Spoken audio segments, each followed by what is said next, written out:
بہت ہی دلچسپ اور سبق آموز ناول شروع کیا جا رہا ہے۔ اس ناول کی 4 قسطیں ہوں گی۔ ہر روز چینل پر قسط اپلوڈ ہوگی۔ جس نے ابھی تک چینل سبسکرائب نہیں کیا جلدی سے سبسکرائب کر لیں تاکہ آنے والی ویڈیوز کی نوٹیفیکیشن آپ کو آسانی سے ملتا رہے۔ چلتے ہیں ناول کی طرف۔ اتنی رات کو کہاں سے آ رہی ہو تم؟ آغاز جان کی گرجدار آواز پورے گھر میں بات کش کرنے لگی۔ میں اپنی سہیلی کی سالگرہ پر اس کے گھر گئی تھی۔ اس کی آواز میں بھرپور اعتماد تھا۔ کس سے پوچھ کر گئی تھی تم؟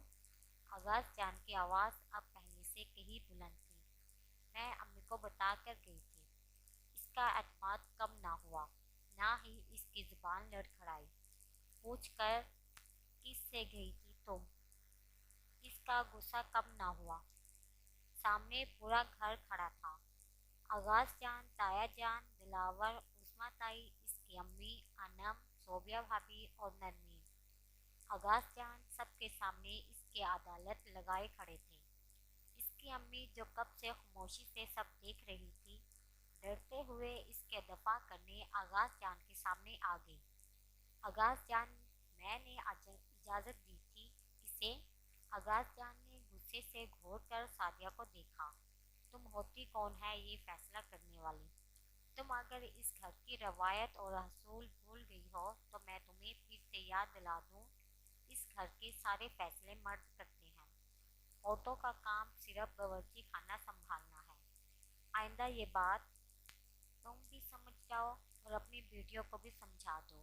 یہ آخری جملہ تھا جو آغاز جان نے کہا۔ اس کے بعد وہ غصے سے وہاں سے چلا گیا اور باقی گھر والے بھی ادھر ادھر ہو گئے۔ وہ جب کمرے میں آئی تو سب سے پہلا تھپڑ امی کو پڑا تھا اسے۔ وہ جانتی تھی امی اس کے انتظار میں ہوں گی اور اب اسے دوسری عدالت کا سامنا کرنا ہوگا۔ کہا تھا نا تم سے مت جاؤ، رات کو کیوں گئی تھی تم؟ عشرت نے غصے سے دوپٹہ اتار کر بیڈ پر پھینک دیا۔ میں نے کوئی چوری نہیں کی امی، بتا کر گئی تھی۔ آپ کو؟ آغاز جان کو تو نہیں بتا کر گئی تھی تم؟ میں نے آغاز جان کی ملازم نہیں ہوں جو ہر بات اس سے پوچھ کر کروں۔ اگر ان کا بس چلے تو میں اس گھر کی عورتیں پر سانس لینے کے لیے بھی پابندی لگا دوں۔ آہستہ بولو بک بک، اگر کسی نے سن لیا تو؟ عشرت سعدیہ کی بات کاٹ کر بولی۔ تو سن لیں، میں ڈرتی کسی سے نہیں۔ سعدیہ نے گھبرا کر دروازہ بند کر لیا۔ بند کرو بکواس، خدا کے لیے چپ ہو جاؤ۔ امی ایک بات آپ بھی سن لیں، اس گھر میں جو 100 سالہ پرانی عورتوں کو غلام سمجھنے والی روایات زندہ ہیں، میں اس کو کبھی تسلیم نہیں کروں گی۔ زندگی اپنی مرضی سے جیوں گی، جو میرا دل کرے گا میں وہی کروں گی۔ سعدیہ سر پر ہاتھ رکھ کر صوفے پر گر گئی۔ یا اللہ ہدایت دے اس لڑکی کو۔ وہ بال کھول کر واش روم میں گھس گئی۔ 21ویں صدی کے اس دور میں آج بھی شہر سے دور کچھ علاقوں میں ایسی جاہلانہ رسومات اور روایات زندہ تھیں جن میں عورت کو پاؤں کی جوتی سمجھا جاتا تھا، اور وہ بھی ایک ایسے گھرانے میں پیدا ہوئی جہاں آنکھیں کھولتے ہی اس نے ہمیشہ گھر پر مردوں کی حکومت کرتے اور گھر کو عورتوں کو ان کے سامنے سر جھکائے دیکھا۔ وقت بدلتا گیا، زمانہ بدل گیا، لیکن ان کے گھر کی روایات نہیں بدلی۔ کھانے میں کیا بنے گا سے لے کر گھر کی ایک اینٹ تک ہر فیصلہ آغاز جان، تایا یا جان ہی کرتے تھے۔ گھر کی عورتوں کو اپنی مرضی سے ایک گملہ بھی یہاں سے اٹھا کر وہاں رکھنے کی اجازت نہ تھی۔ عورتوں کے کپڑے، جوتے، حتیٰ کہ ان کی شادیوں کے فیصلے بھی مرد ہی کرتے تھے۔ وہ پرانی سوچیں رکھنے والے لوگ تھے جو عورت کا بولنا بھی برداشت نہیں کر سکتے تھے۔ اس کے باپ کی ڈیتھ 4 سال قبل ہوئی تھی۔ ان کی زندگی میں ابھی کافی اختیارات حاصل تھے۔ گھر کے پرانے نظام کے باوجود اس کے ابو نے کبھی اس کے ساتھ زیادتی والا رویہ نہیں رکھا، ہمیشہ اسے عزت، احترام اور محبت دی۔ آغاز جان اور تایا جان کی سخت مخالفت کے باوجود اسے تعلیم دلوائی اور وہ شعور دلوایا کہ آج وہ اپنے خاندان ان کے غلط روایات کے خلاف ڈٹ کر کھڑی ہے۔ آغاز جان لڑکیوں کی تعلیم کے خلاف تھے۔ آج سے پہلے خاندان کی کسی لڑکی نے اتنی تعلیم حاصل نہیں کی کہ کوئی اگر زیادہ کوشش بھی کرتا تھا مڈل سے آگے نہیں جاتا تھا۔ فیروز تایا کی بیٹی انم اور اس کی بڑی بہن نرمین دونوں ہی مڈل سے زیادہ تعلیم حاصل نہ کر سکے۔ آغاز جان کا اکلوتا پوتا اور باپول اس کے اس گھر کا اگلا وارث تایا کا بیٹا سکندر تعلیم کے لیے امریکہ تک گیا، لیکن وہاں جا کر بھی وہ آغاز جان کے مقرر کردہ حدوں سے باہر نہیں نکل سکا اور ان پرانے خیالات سے آزاد نہ ہو سکا جو آغاز جان اور تایا جان برسوں سے اس کا برین واش کرتے رہے تھے۔ اس لیے جب وہ اتنا زیادہ پڑھ لکھ کر واپس آیا تو لگتا تھا وہ بیرون ملک سے تعلیم یافتہ ہے۔ وہی جاہلانہ سوچ، عورت پیروی، عورتوں پر حکمرانی۔ یہ تو اچھا ہوا اس کے ابو جمیل ظفر نے اسے اتنا تو شعور دلایا کہ وہ اب اپنے حق کے لیے آواز اٹھا سکتی تھی۔ اس کے باوجود ابو کو ساری زندگی تایا اور آغاز جان سے تانے ملتے رہے، بیوی کا غلام، بےغیرت مرد، وغیرہ وغیرہ، اور ابو نے بھی خاموشی سے سب کچھ سن کر برداشت کیا اور کبھی پلٹ کر جواب نہیں دیا۔ پھر بھی آغاز جان ان سے کبھی راضی نہ ہوئے۔ ایک رات خاموشی سے انہوں نے اس دنیا سے رخصت لے لی اور ان تینوں ماں بیٹیوں کا آغاز جان اور ان کے خاندان کے رحم و کرم پر چھوڑ گئے۔ آغاز جان پہلے اگر انہیں تھوڑی بہت اہمیت دیتے بھی تھے تو وہ جمال ظفر کی وفات کے بعد بالکل ختم ہو گئی۔ جائیداد ساری آغاز جان کی مٹھی میں تھی، اس لیے ان کے سامنے سر جھکانے کے علاوہ اور کوئی راستہ نہیں تھا۔ ان تینوں کے پاس عظمیٰ تائی کے پاور اس سے کہیں زیادہ تھی۔ وہ دو بیٹیوں کی ماں تھی اور ان کا شوہر بھی زندہ تھا ابھی، اس لیے ان کی ہر بات کو اہمیت حاصل تھی۔ آغاز جان 3 بار MN8 سلیکٹ ہوئے اور اب وہ آئندہ الیکشن میں اپنے پوتے سلطان فیروز کو سامنے لانا چاہتے تھے۔ عشرت کو ان کی ذاتی زندگی سے کوئی فرق نہیں پڑتا، وہ جو چاہے کرے، لیکن اسے ان کی یہ زبردستی عورتوں پر حکومت کرنے والی عادت سے سخت نفرت تھی۔ گیلے بالوں کے ساتھ وہ چھت پر چلی آئی۔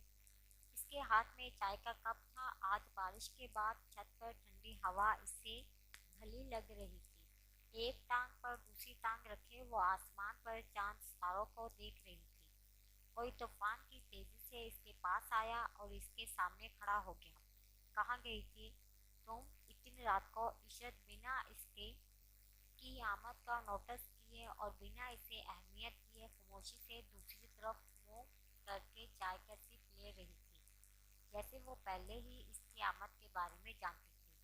میں تم سے بات کر رہا ہوں، تم ہوتے کون ہو مجھ سے سوال کرنے والے؟ وہ نہ تو اس کے رعب دار شخصیت سے ڈر رہی تھی اور نہ ہی اس کے دراز قد سے۔ تمہارا منگیتر اور ہونے والا شوہر، وہ غصے سے دھاڑ خوشی فہمی سے بولی۔ تمہاری میں کسی منگنی کسی رشتے کو نہیں مانتی۔ تمہارے سامنے یا تمہارے نہ ماننے سے مجھے کوئی فرق نہیں پڑتا، اور یہ نظریں جھکا کر بات کرو مجھ سے اور دوپٹہ سر پر لو۔ اچانک اس کی نظر زویا کے کھلے بالوں کی طرف گئی۔ نوکر نہیں ہوں میں تمہاری، خرید کے نہیں رکھا تم نے مجھے۔ یہ تم کیا لگا رکھا ہے؟ آپ کہا کرو مجھے۔ کیوں تمہاری شکل اچھی ہے؟ چلو یہاں سے چائے پینے دو مجھے۔ تم پہلے بتاؤ مجھے کہاں گئی تھی اتنی رات کو؟ وہ اس کا بازو دبوچ کر بولا۔ ہاتھ چھوڑو میرا، میں تمہارے سامنے جواب دہ نہیں ہوں۔ سکندر نے اس کے ہاتھ سے کپ چھین کر دور پھینک دیا اور اسے اپنے مزید قریب کرتے ہوئے بولا، بتا دو مجھے۔ عشرت نے جھٹکے سے اپنا ہاتھ چھڑوایا۔ اپنی لمٹ میں رہو۔ میں کہاں جاتی ہوں، کیوں جاتی ہوں، اس سے تمہیں کوئی لینا دینا نہیں۔